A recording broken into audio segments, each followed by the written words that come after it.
Hi, and welcome back to session 3 of our Open Dialogue Life Group. I'm so glad that you're able to join us today.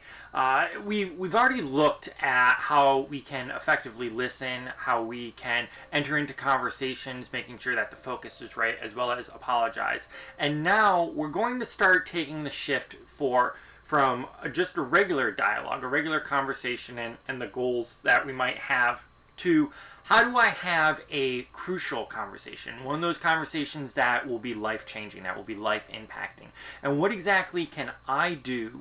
And what are the tools that I can use? And what are the things I should keep in mind when having one of these conversations to make sure that the goal that I have in mind, whatever it is, the discussion or the discussion that's brought to you, does not end up crumbling. And really we end up with a successful conversation, which means in this context that both parties are walking away with an understanding that there's a resolution, or at least there's a sense of a resolution to come if more conversations have to happen. And so we're going to make that switch now into that. And so the first thing we need to understand is that in the midst of conversation, when we're talking about things, there's one thing that we can always control. And the one thing we can always control is ourselves. No matter what, we can always control how we respond to things. We can always control what we say. We can always control what we choose not to say. And so whether we're right or wrong, whether we're the ones that start this conversation, whether we're the ones that are at the receiving end of the conversation, we always can control ourselves.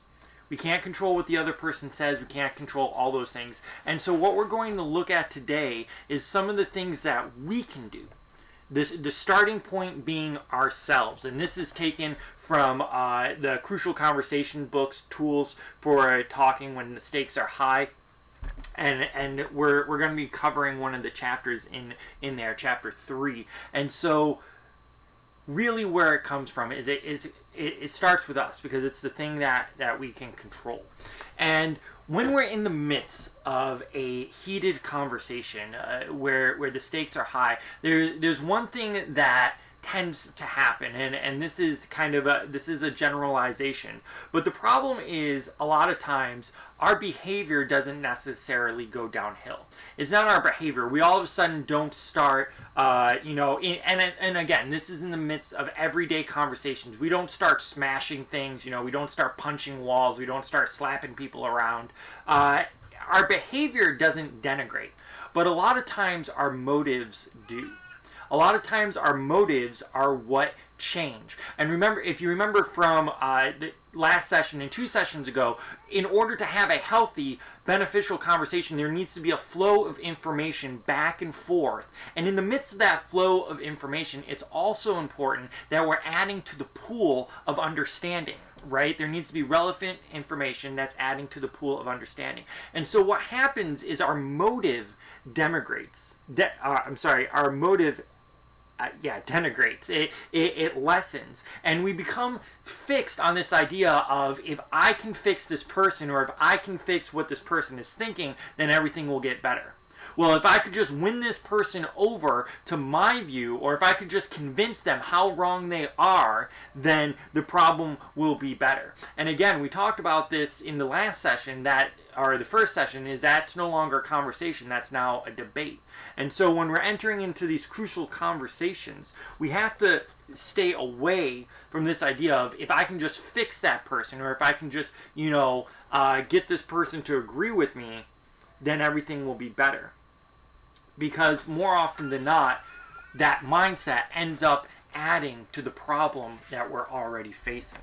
And so if we want to start with ourselves, if we want to start on how exactly it is that we can navigate these important conversations, we need to make sure that we have the right motives and that we are focused on what we desire from this conversation. And so the first thing we need to do is we need to keep our eye on what is our goal. What is your goal in this conversation? Now, if you're the person starting this conversation, let's go with the idea of where you want to have a family vacation and what you want to do for your family vacation. Your goal is, let's say, I want to have a family vacation at home and your spouse wants to travel. So your goal is, having a family vacation. If you end up fighting, if you end up arguing, you're not having a family vacation. What you're having is a very desperate, very prolonged argument, and you don't end up enjoying anything. So whenever we enter into a crucial conversation, the first thing we have to do is make sure we keep our eyes focused on what it is that you want. What is it that you truly want? And when I say what it is that you want, I don't mean you being right or wrong. What is your desired outcome? If your desired outcome for a family vacation is for you to enjoy your vacation, then it shouldn't matter if you end up traveling or if you end up staying home. What matters most, the most important thing, is that you enjoy your family vacation. So what is it that you want? That's what you have to be, and you really have to boil this down, because you might think, well, what it is that I want is, to have this new office. Let's take this into the business world for a second with an illustration that's used in this book. There was a CEO that was asking, we need to cut the budget, cut the budget, cut the budget, cut the budget. And in one of the meetings, she realized that a lot of people weren't cutting their budget, a lot of higher-end department managers. And the question was brought up, well, we noticed you're having a new office built, and it's costing a couple $1 million. Now, in that moment, she had a choice. Was she going to defend what it was that she was going to do, or is it what she really wanted was to save money in the budget? And what she ends up doing, instead of rationalizing why she needed $1 million office, is she ended up saying, you know what, you're right. We need to cut money. And she ends up looking at ways that the office, which was needed, which was needed, how it was that they could save money on the office. And so what is it that you truly want?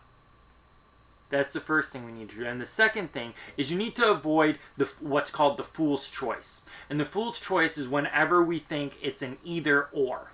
So you either need to do this or you need to do this. Anytime where we enter into this conversation and we enter into the situation of either or, that's a fool's choice. It is now a lose-lose situation, because either or means that one person is going to be the winner, one person is going to be the loser. One person is right, one person is wrong. What is a better choice than an either or is a both and. How is it that we can reach this, right? How can we use the pool of information that is being gathered?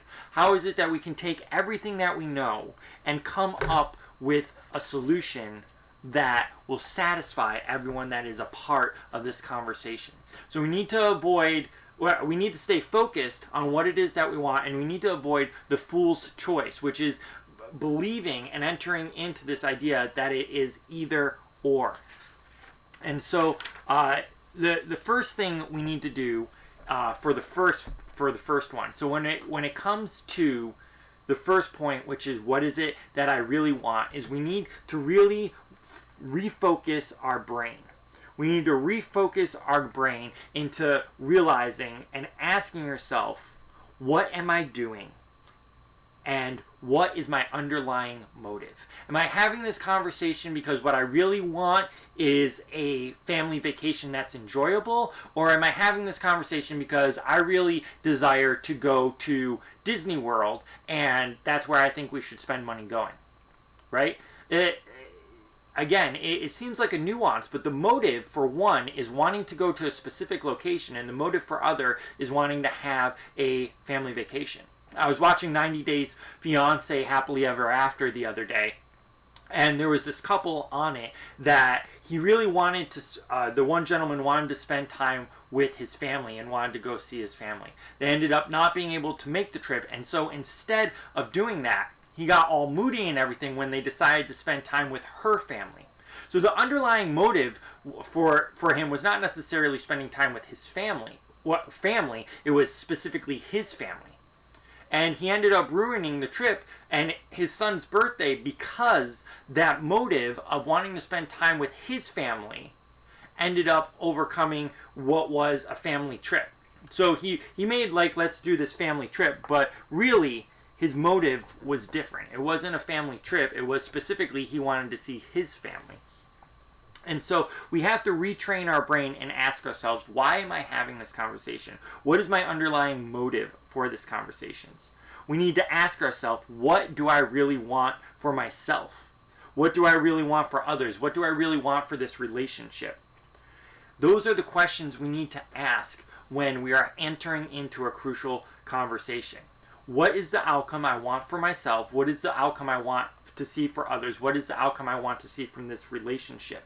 And if that is what I want, if these are the three desires I have, then what would the result look like? Right? If I want to enjoy a family vacation, what does that look? What do I want for myself? I want to enjoy a family vacation. What do I want for others? I want others to enjoy our family vacation. What do I want for this relationship? I want us to enjoy this. So what do the results look like for that? What would the results look like for enjoying a family vacation? We have to understand that choosing the wrong path means that we will pick a fight, right? It's where we bring our emotions in. It's where we don't truly follow what it is that we desire, the true outcome, right? So there can be a true outcome and there could be a not true outcome. And the not true outcome is this, I really want Disney World, not I really want our family vacation we enjoy. And we have to be able to identify what it is if we truly want. And there's nothing wrong with wanting to go to Disney World for a vacation in a conversation, but if that's what you truly want, know that's what you truly want, and state that, right? I think we should go to Disney World, not what are we going to plan for our family vacation. And so we have to remind ourselves of the goal, and we have to retrain our brain to focus on what is the outcome I want for myself, what is the outcome I want for others, what is the outcome I want for everyone else. And the second thing, right? How do we avoid the either or? How do we avoid the either or and come to instead a and situation, or a both and situation? And the first thing that we need to do to avoid the fool's choice of this, we have to choose either or, is we have to clarify what it is we really want in the conversation. If I'm having a meeting with Olivia, or if I'm having a meeting with someone, and I say, I want us to go on a vacation and to enjoy it, but what I really want is to go to Disney World, well then I haven't really clarified what it is that my true desire is. So the first thing we need to do is we need to clarify what we really want. What I really want from this conversation is for us to plan a vacation to go somewhere. I really feel we need to go somewhere we've never gone somewhere. So the first thing I've just done is I clarified what I really want. I don't just want a family vacation. I want a family vacation where we go somewhere. That's what my true desire is. So in order to avoid the either or situation, and instead come up with the elusive and, or the both and situation, is we need to clarify what it is that we truly want. The second thing we need to do is we need to clarify what we don't really want. We need to clarify what we don't really want. And what we're doing here is we're setting up parameters. So when it comes to a crucial conversation, we're setting up a parameter by sharing and clarifying what it is we really want, and sharing and clarifying what it is we don't really want. I don't want to stay home for vacation. I don't want to go visit family for vacation. We visited family for the past 8 vacations, and I really want to do just something between you and me. I really want to have an office. What I don't want is to have an office at home, or an office that is across the city, because I end up spending so much time, so much effort, and so many of our clients are on this side of the city that it makes it hard for us to be able to meet with them. So we need to first clarify what it is that we really want, and we need to clarify what it is that we don't want. And this sets the parameter for the conversation. The third thing we need to do is we need to present our brain with more of a complex problem. And that is, we have to understand that this is a little bit more complex, right? We need to be willing to have candid conversations and not avoid. We need to understand that this might be a little bit bigger than just a solution of where to have the office. Okay, we have the office here, or we have the office there. Part of it might be, well, okay, can we rent an office space? That makes the complex a little bit more more complex. So instead of building an office, is it possible that we could rent a space? Or is it possible that maybe you use another space from another branch? And I'm using office terms here. But in the context of a family vacation, make it a little bit more complex. Well, is it possible that we stay with family on the way down there so that way we're not renting a hotel, but then when we're there, we stay at the hotel? So instead of having all the family vacation time there, instead we do this, we visit family for a few hours on the way down there. So present your brain with a more complex problem, more complex way to resolve the issue. And again, this is in the context of how do we have a crucial conversation, and we're looking at how do I control what I'm bringing into this conversation? How do I control what I'm doing in this conversation? And the two things we need to do is we need to first really determine what it is that we want. What is it that I want out of this conversation that I'm having? And we do that by asking ourselves, what am I doing in this conversation? What is my underlying motive? We ask it by retraining our brain and asking the questions, what do I want for myself out of what I'm asking? What do I want for others? What do I want out of the relationship? And the second thing that we do after we've refocused our brain is we try to avoid the fool's choice of a both or either or. It's either going to be this or it's going to be this. Because the reality is that compromise is in the middle, and it's with the and. And in order to avoid the fool's choice, we need to set a parameter. We need to set boundaries. And we do this. Again, this is all about ourselves in this conversation. By clarifying what it is that we truly want, by clarifying what it is we truly do not desire, and presenting our brain with a more complex problem. How is it that we can do this? How is it that we can meet this and this without one of us feeling dissatisfied? Or how is it that we can meet this solution? And so not just saying it has to be either this or either this, but using the pool of information from the conversation that is free-flowing back and forth to come up with a more complex problem or a more complex solution.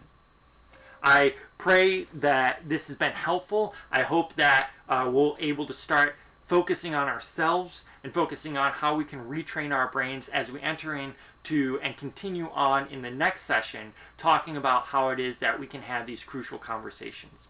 There's going to be information later this week posted below just to point for this. I hope that this has been helpful, and I look forward to seeing you next time.